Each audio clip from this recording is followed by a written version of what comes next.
So if your dog's pulling a lot, quite often the problem is your dog doesn't understand which type of walk they're on. And you have to set the precedent as the trainer or the owner. Now Blaze is a smart guy. He also knows he's very strong. So if you don't have a training collar on and position that collar right behind the ears in the beginning so that he understands that you don't want him to pull, because when he pulls it's uncomfortable, it's going to be hard to get this far. So super important to getting this to work is having the right tools. Number one, I've got a 6-foot training leash and I've got a training collar on my dog. I've got my collar positioned behind Blaze's ears as high up as I can get it, right at the center. And I don't have it tight, but if Blaze were to pull, it's gonna feel uncomfortable. The minute he relaxes, I relax, I say yes, and good boy. And that's how we establish a relaxed leash. And I take that relaxed leash into my walk. If your dog's pulling like this,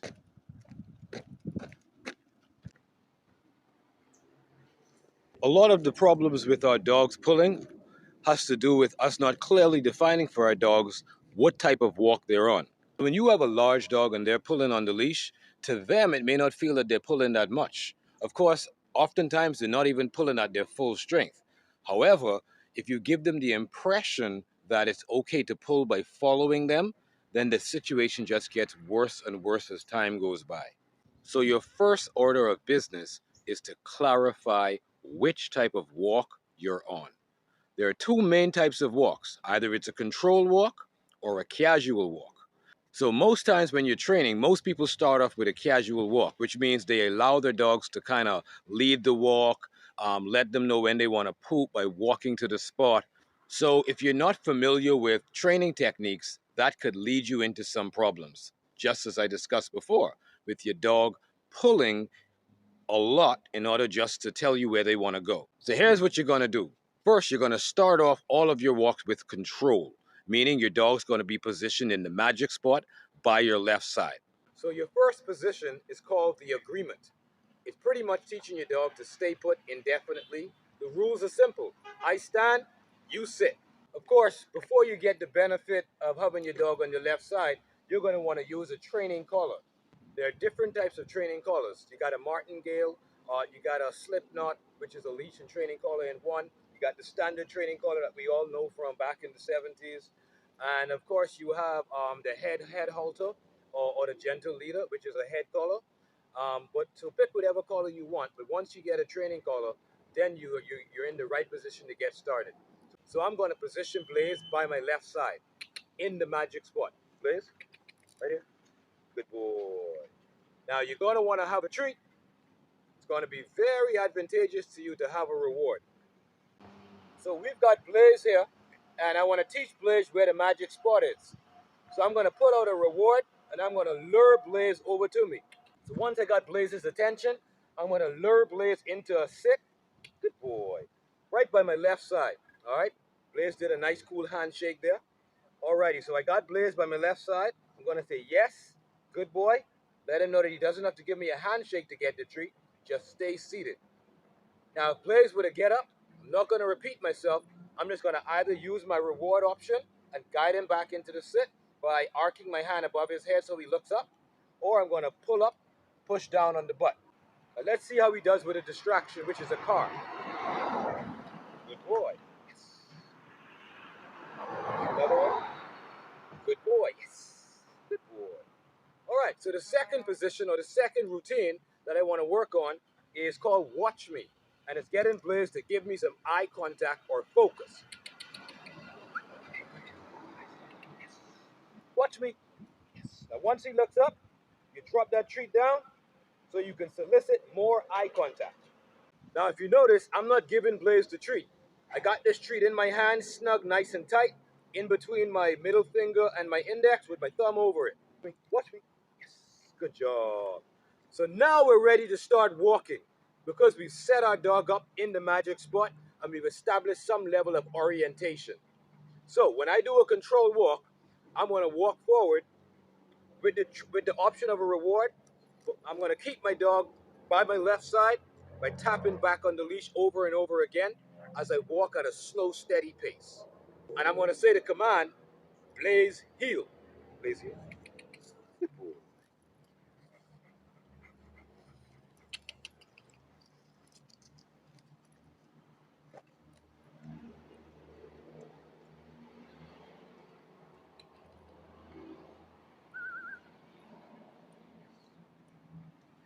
Now, every time I come to a stop, I'm going to gesture for Blaze to sit once again.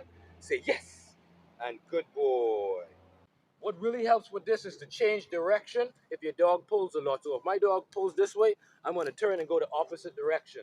And if my dog starts pulling me this way, I'll turn around and go the opposite direction. I do that over and over again so my dog learns to relax and allow me to lead the walk. That's the control walk. And when your dog's on a controlled walk, they're not allowed to pee and poop. Matter of fact, when you stop, you're going to sit the dog each time. Please sit. They're not allowed to walk away from the magic spot and do whatever they want to do. So when you're teaching your dog to control walk, it's super important that you don't allow them to put their heads down and pull you to any spot.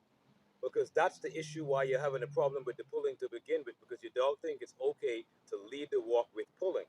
They can lead the walk, but with a casual or relaxed leash. But that's a different part of the lesson. Let's go back to the control walk for a second. I want you to watch as I walk with Blaze, and as Blaze tries to sniff, put his nose to the ground, how I redirect him by walking at a steady pace and tapping the leash.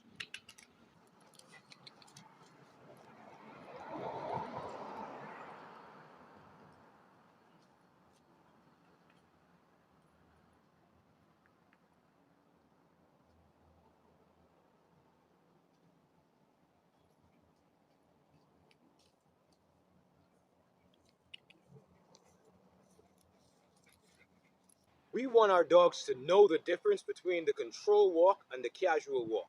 Now again, the control walk is having my dog positioned on my left side as I walk in the magic spot, just sitting every time I stop and not pulling.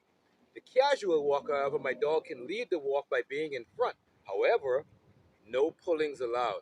As a matter of fact, the lack of pulling is what's synonymous or the same between the control and the casual walks. It's discouraging our dog from pulling. So on a casual walk, how do I let my dog lead without pulling? Well, that's symbolized with a relaxed leash. So the command for the casual walk is let's go. Orient your dog towards you. The way I like to describe this, I'm like the sun and my dog's a planet orbiting around my belly, and it can be, and my dog is allowed to pee and poop and relax and enjoy the world. Of course, what's not allowed again is pulling. Now pulling is symbolized by a straight leash. Doesn't have to be with all of my dog's might, but once that leash starts to get straight, I'm going to call my dog back to me over and over again. So watch it in action. Please, let's go.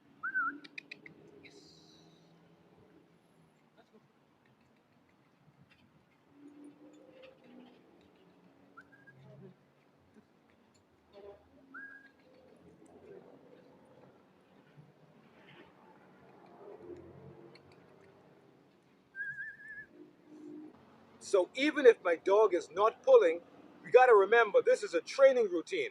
So I'm going to call my dog back frequently over and over again to solidify coming back as a good thing and not straying too far and pulling my leash is what I don't want. Let's go.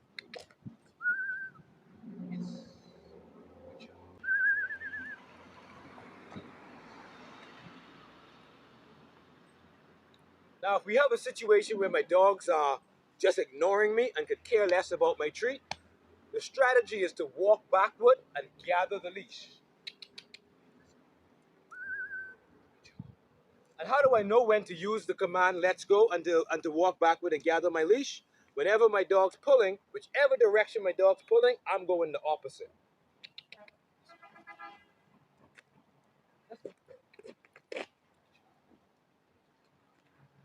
So when you're teaching your dog the difference between the casual walk and the control walk, there's one more component that's important. How do you transition from casual to control and why?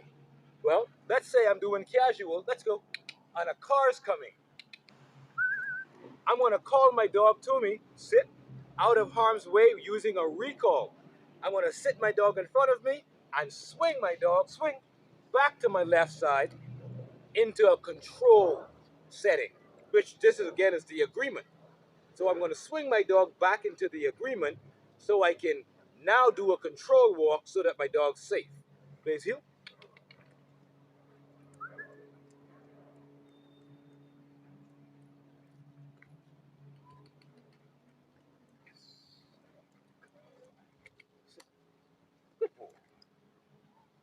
Finish.